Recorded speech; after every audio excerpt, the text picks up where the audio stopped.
Eu tinha 32 anos naquela época. Ainda era bem forte e tinha a visão afiada de quem passou a vida caçando nos pântanos do Alabama. Mas nada, repito, nada me preparou para o que vi naquela noite.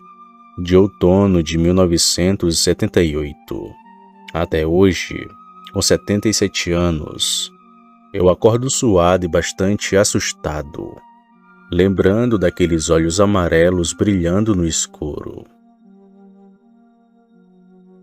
Era uma manhã fresca de um domingo, daquelas que prometem um dia tranquilo, de pesca e muita cerveja gelada. Eu, Adam e Tommy havíamos combinado de passar o fim de semana às margens do rio Alabama, longe do barulho da cidade. Arthur e Liam, amigos do nosso grupo, não puderam ir, e agradeço a Deus por isso. Se tivessem ido, também teriam visto aquilo que vimos, ou talvez nem tivessem retornado. Adam chegou bem cedo naquele domingo, com aquele seu rifle Winchester, o mesmo que ele usava para caçar veados. "Para que isso, Adam?" eu perguntei, dando uma risada. "A gente vai a pescar, não caçar." Ele só me olhou com aquele jeito sério dele, com os dedos apertando o coldre da arma, e então falou: "É melhor prevenir do que remediar, Johnny." Naquela hora eu ignorei, mas agora eu sei que ele já suspeitava de alguma coisa. A nossa viagem até o rio levou cerca de 50 minutos, e quando chegamos, o lugar parecia errado. Tinha um silêncio muito pesado, como se todos os sapos, os pássaros e até os insetos tivessem fugido. Só ouvíamos a água batendo nas pedras. Tommy foi catar lenha naquelas matas, enquanto eu e Adam armávamos as nossas barracas. Foi quando ele me puxou pelo braço e sussurrou: "Johnny, você não está sentindo alguma coisa?" Eu estava sentindo aquele frio na nuca, a leve impressão de que algo ou alguém estivesse nos observando por trás daquelas árvores. Foi então que Tommy gritou: "Venham aqui agora, vocês têm que ver isso." Rapidamente corremos até onde ele estava, e o que vimos me fez o estômago embrulhar. Eu contei, e eram 12 veados, que estavam espalhados pela clareira, todos dilacerados. Alguns ainda tinham pedaços de carne pendurados nos ossos. O lugar cheirava mal, a algo muito fedido, e estava cheio de moscas. Adam, vendo aquilo, ficou branco, e então falou: "Isso aqui é território de caça", com a sua voz trêmula, "e não é de urso, nem de onça. Nada caça assim, algo natural não." Tommy olhou para mim com os olhos bem arregalados. "E o que diabos fez isso, Johnny? Você sabe?" "Adam, que bicho poderia ter feito isso com os veados?" Eu não fazia a mínima ideia do que seria, mas meu amigo Adam sabia. "Vamos embora agora, aqui não é seguro", disse ele. Então entramos nos carros e andamos mais meia hora, até um lugar mais aberto, onde os pássaros ainda cantavam. Ali a gente relaxou, pesquei algumas trutas, tomamos cervejas, rimos de besteiras e ficamos ali com nossa pescaria. Quando o sol começou a descer, acendemos uma fogueira e começamos a assar os peixes. Porém, perto de anoitecer, tudo parou, e novamente aquele silêncio se fez presente, e aquela incômoda sensação de estar sendo observado voltou com tudo. Adam ficou muito tenso, colocou a mão no rifle e ficou olhando de um lado a outro. Tommy riu, dizendo que a gente estava ficando paranoico. Eu me descontraí com a brincadeira dele, e decidi que já era hora de dormir, pois no outro dia sairíamos bem cedo para casa.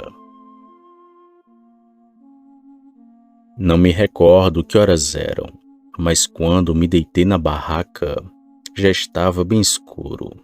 A única luz daquele lugar era da nossa fogueira. Bem, eu até que consegui dormir um pouco, porém no meio da noite, acordei com um certo barulho. Alguém estava tipo jogando terra na fogueira. Adam, Tommy? Perguntei, achando que fosse um dos dois, mas não tive nenhuma resposta. Foi então que decidi me levantar. Eu abri o zíper e olhei, e vi aquela coisa medonha que estava bem na minha frente. Uma coisa que mudou a minha vida para sempre. Aquilo era muito alto. Devia ter mais de 2 metros de altura.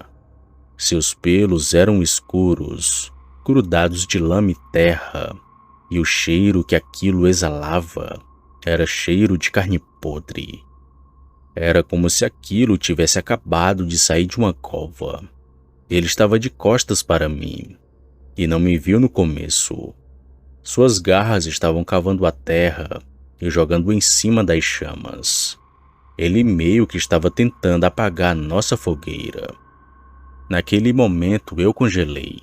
Pensei em gritar e chamar meus amigos, achando que eles estavam dormindo.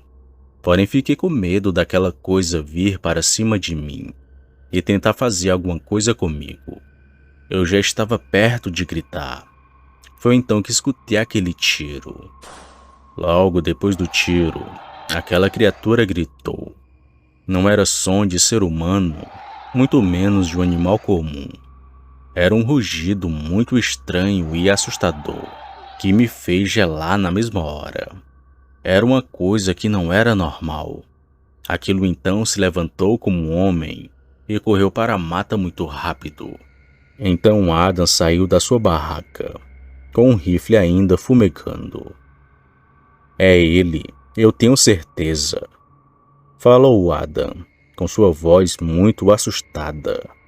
Aquilo é o Rougarou, completou. Ele disse que aquela criatura estava rondando o lugar desde o fim da tarde. Ele podia sentir, e no meio da noite, quando todos estavam em sono profundo, ele decidiu aparecer. Porém, Adam não pregou o olho naquela noite, pois já sabia que a criatura ia aparecer. Adam mandou que fôssemos para os carros e íamos embora o mais rápido dali, pois o tiro que deu não tinha sido fatal e aquela criatura ainda iria voltar. Então rapidamente fomos todos para o carro e fomos embora dali. Em um posto de gasolina, bem longe daquele inferno, Adam decidiu contar a verdade e nos revelou uma história muito antiga do seu avô, um caos que até hoje me deixa muito arrepiado. Vocês conhecem meu avô, não conhecem? Elijah Carter. Ele não era homem de mentiras. Caçador desde os 12 anos. Conhecia cada palmo desses pântanos melhor que a palma da própria mão. E foi justamente por isso que quando ele me contou o que aconteceu com ele em 1893, todo mundo acreditou, mesmo que ninguém quisesse admitir em voz alta. O meu avô estava acampando sozinho, bem próximo do velho pântano dos Cipres, onde os negros daquela região diziam que o Rougarou aparecia nas noites de lua cheia. Claro que ele não acreditava nessas coisas. Achava que aquilo tudo era lenda, coisa de gente ignorante. Mas isso mudou naquela noite. Era outubro assim como hoje, quase tão frio quanto agora. Ele tinha armado a sua barraca, feito uma fogueira e se deitou. Deixou o revólver debaixo do travesseiro, sempre precavido. Foi quando lá pela madrugada, ele acordou com um barulho muito estranho. Alguma coisa estava jogando terra na sua fogueira. Ele pensou que aquilo fosse um urso, ou talvez algum bêbado perdido, pois era uma coisa muito alta. Então gritou: "Quem tá aí?" Mas ninguém respondeu, só aquele barulho de terra que continuava. Enquanto isso, as labaredas de fogo foram morrendo. Foi quando a última chama se apagou que seu terror começou. Ele começou a escutar aqueles passos lentos vindos em sua direção, como se quem quer que fosse que estivesse lá fora estava cheirando o ar procurando por ele. Daí veio o pior. Alguma coisa agarrou o pé dele e puxou com uma força desgraçada, arrastando meu avô para fora de sua barraca, como se ele não pesasse quase nada. O meu avô caiu no chão e quando olhou para cima, ele viu aquela criatura. Era alta, muito maior que qualquer animal daquela região, peludo que nem um lobo, mas seus olhos eram humanos, amarelados e cheios de ódio. E aquela coisa fedia bastante. Era um cheiro de carne podre, como se uma cova estivesse aberta. A boca dele estava pingando saliva escura, e seus dentes eram afiados, bem longos e curvados, feitos para rasgar a carne. Foi então que aquela coisa pulou em cima do meu avô. Antes que ele pudesse reagir, arranhou o peito dele com garras que pareciam facas. Naquele momento, meu avô gritou, tentando se virar, mas aquela besta já estava mordendo seu ombro e rasgou. Meu avô achava que ali seria seu fim, mas depois de um tempo percebeu que estava em cima do seu travesseiro. Ele conseguiu enfiar a mão debaixo do corpo e puxou o seu revólver. Então atirou naquela coisa, mas errou, e a criatura rosnou e cravou os dentes no braço dele e de uma vez o arrancou.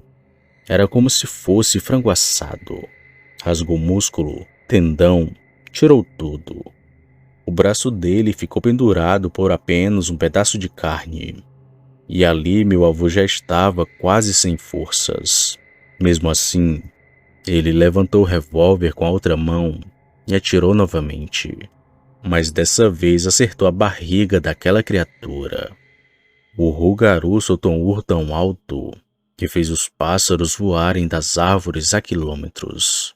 Ele caiu para trás, porém aquela coisa não morreu. Só ficou bufando de quatro e com olhos fixos no meu avô.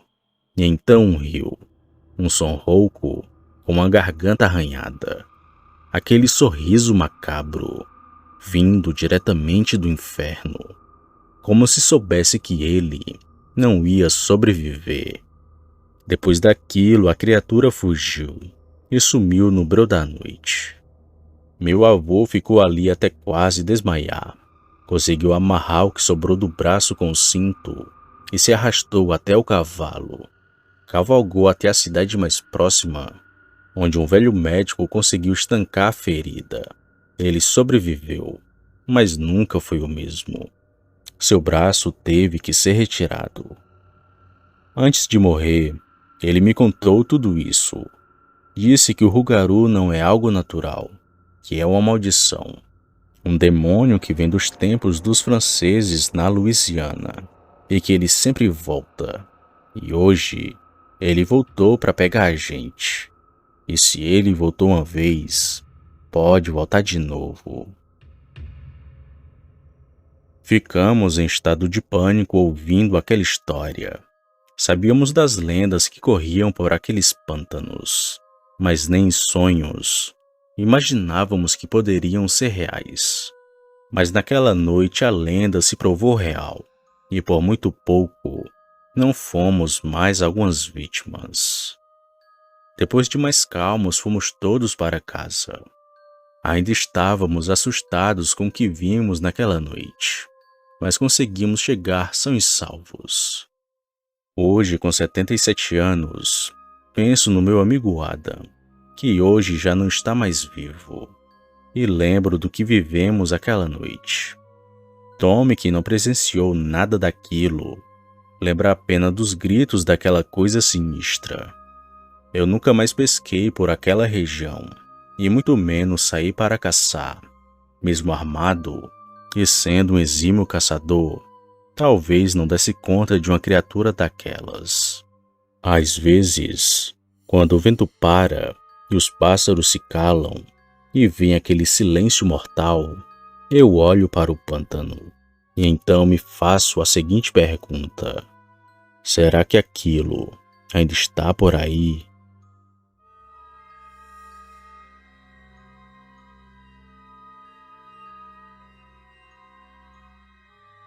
Opa, e aí? Se você chegou até aqui, significa que gostou do vídeo ou que me aturou por longos minutos. Mas se tiver gostado, lhe convido a se inscrever no canal. Basta apertar no botão vermelho abaixo, esse que aparece na tela. Ative também o sino das notificações.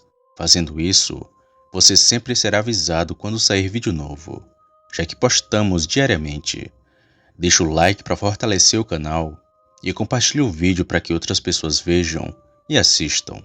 Fazendo isso, vocês não só estarão ajudando o canal, mas também a mim. E se fez isso, muito obrigado. Me despeço de todos e vou ficando por aqui. Fiquem com Deus e até a próxima.